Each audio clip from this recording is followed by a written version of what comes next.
तो आइए सीधे मुद्दे पर आते हैं।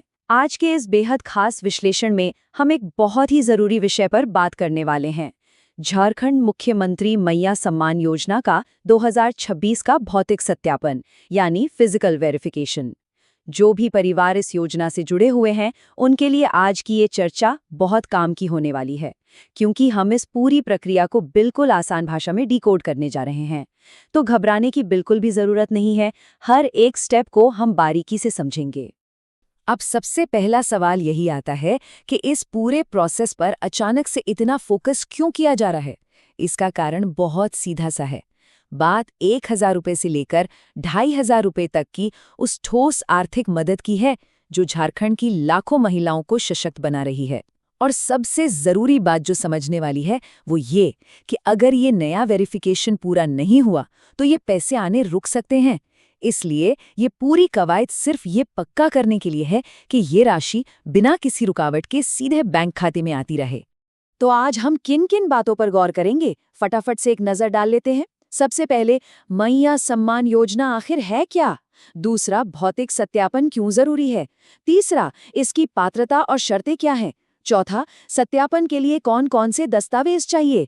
पांचवां, फॉर्म कैसे भरें और जमा करें? और आखिर में हम कुछ अक्सर पूछे जाने वाले सवालों के जवाब भी देंगे।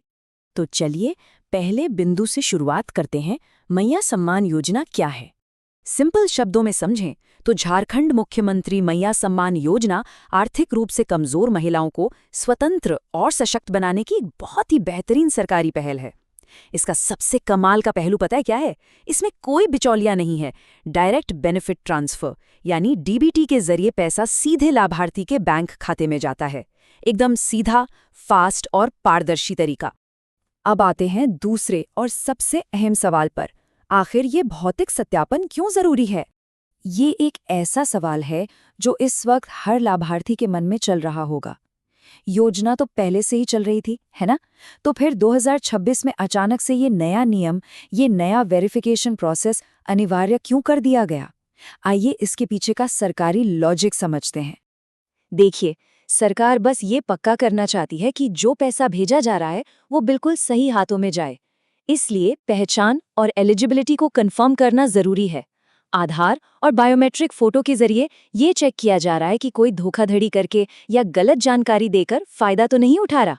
और हाँ, इसका एक बहुत बड़ा फायदा ये भी है कि जो लोग इस योजना के लायक नहीं हैं, उन्हें हटाकर उन नई महिलाओं को मौका मिलेगा जो सच में इसकी हकदार हैं और अब तक इससे वंचित थीं।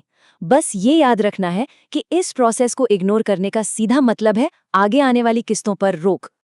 आगे बढ़ते हैं और बात करते हैं योजना की पात्रता और शर्तों की। कौन इसके लिए एलिजिबल है और कौन नहीं, एकदम साफ साफ समझ लेते हैं। पात्र होने के लिए झारखंड का स्थायी निवासी होना चाहिए, महिला होनी चाहिए, उम्र 21 से 50 वर्ष के बीच हो और परिवार अंत्योदय या बीपीएल श्रेणी में आना चाहिए। दूसरी तरफ अपात्र कौन है? अगर परिवार में कोई सरकारी नौकरी में है, आमदनी बहुत ज्यादा है या ईपीएफ अकाउंट होल्डर है तो फिर इस योजना का लाभ नहीं मिलेगा।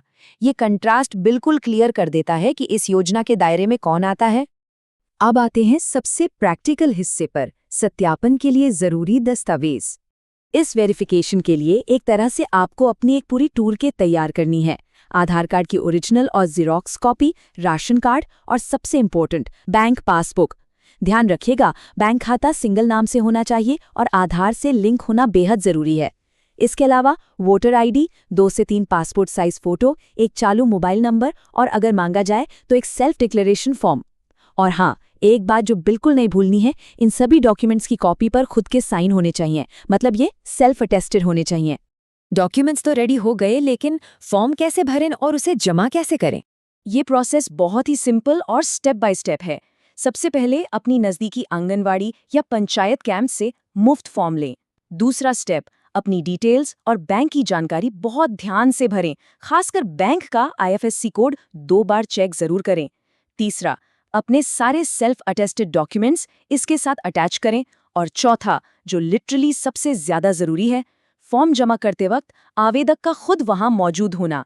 जी हाँ, बायोमेट्रिक और फोटो वेरिफिकेशन के लिए खुद जाना ही होगा, आपके बदले कोई और इसे जमा नहीं कर सकता। अब ये भरा हुआ फॉर्म लेकर जाना कहाँ है? ये इस बात पर डिपेंड करता है कि आप रहते कहाँ हैं। ग्रामीण क्षेत्र के लिए ये फॉर्म पंचायत स्तर पर लगने वाले स्पेशल कैंपों में जमा होंगे, और अगर शहरी क्षेत्र की बात करें तो वहाँ के लोगों को अपने स्थानीय वार्ड या आंगनवाड़ी केंद्र पर लगने वाले कैंप में जाना होगा। और हाँ, यहाँ एक बहुत ही इंपॉर्टेंट अपडेट है। अलग अलग जिलों में कैंपों के लिए जो तारीखें सामने आ रही हैं, उनके हिसाब से 15 मई 2026 तक की डेडलाइन बताई जा रही है। मतलब मई के महीने में ये काम फुल स्पीड में चल रहा है। इसलिए बिना एक भी दिन बर्बाद किए अपने नज़दीकी केंद्र पर जाकर तुरंत तारीखों को कंफर्म करना बहुत ज़रूरी है। समय तेज़ी से निकल रहा है। चलिए, अब उन सवालों की बात करते हैं जो अक्सर लोगों के दिमाग में आते हैं। ये एक बहुत ही जायज़ टेंशन है।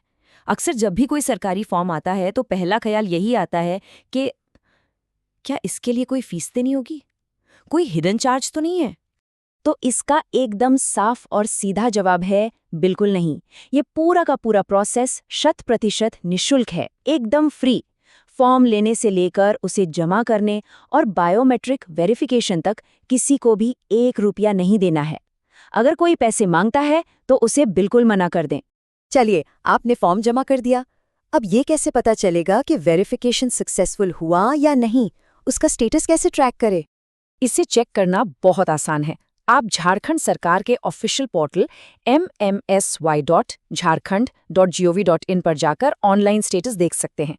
और अगर इंटरनेट इस्तेमाल करने में कोई दिक्कत है तो भी कोई टेंशन नहीं, सीधे अपने लोकल आंगनबाड़ी केंद्र पर जाइए, वहां से भी आपको पूरी जानकारी मिल जाएगी। तो इस पूरे वेरिफिकेशन प्रोसेस को हमने शुरू से लेकर अंत तक डिकोड कर लिया है। योजना क्या है, ये चेकिंग क्यों हो रही है और क्या क्या करना है, सब कुछ एकदम क्लियर है। अब फाइनल सवाल यही है कि क्या आपने अपने सारे सेल्फ अटेस्टेड डॉक्यूमेंट्स रेडी कर लिए हैं? देखिए, ये आर्थिक मदद बहुत से परिवारों के लिए एक बड़ा सहारा है। इसे ऐसे ही हाथ से मत जाने दीजिए।